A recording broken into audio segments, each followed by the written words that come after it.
From the 1011 Now streaming studio, this is 1011's Morning Pulse. Sponsored by Murray Roofing.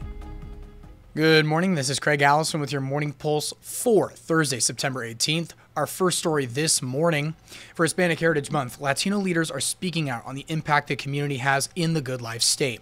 Right now, the Latino population in Nebraska is the second fastest growing community, and according to a University of Nebraska Omaha report, Latin American and Caribbean immigrants generate a production worth more than $900 million and created more than 7,000 jobs in the Omaha metro area alone.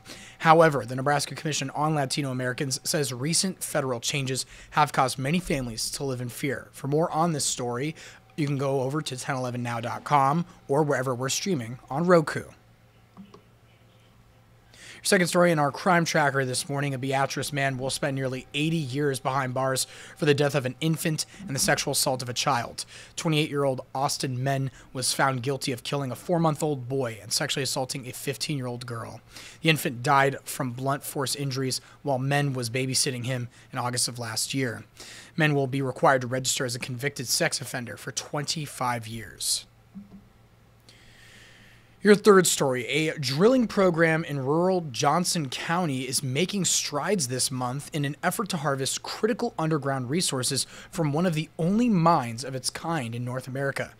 The company, Niobium, is attempting to mine what they say is the largest deposit of niobium in North America. Niobium is a rare mineral often used for making steel, which then goes into vehicle frames, pipelines, and structural supports in buildings.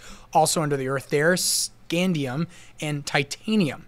A lot of work still needs to be done with a project price tag of nearly $1.2 billion to build. But for more on this story, you can also head over to 1011now.com and read more.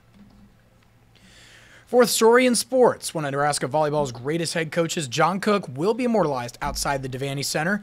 Husker Athletics will officially dedicate a statue at 5:30 this evening on the north side of the arena. Seating is reserved for invited guests with limited standing room available. You can watch the live stream on the Nebraska Athletics social media pages, but we'll also have more tonight during our evening newscasts. And wrapping things up with your final story, outside the Mill Coffee Shop in the Telegraph District, CASA for Lancaster County held their sidewalk chalk art gathering in hopes of spreading the word about the work they do. CASA is made up of volunteers who work to advocate for the needs of children in the foster care system. They go to court to explain the needs and desires of the child to the judge. In Lancaster County, there are at least 30 kids right now waiting for an advocate to be there for them. Chalk art contest runs through September 24th, and you can submit your work at nebraskacasa.org. That is your Morning Pulse for this Thursday morning, and we'll wrap things up with a look at your 7-day forecast. Those rain chances sticking with us again today.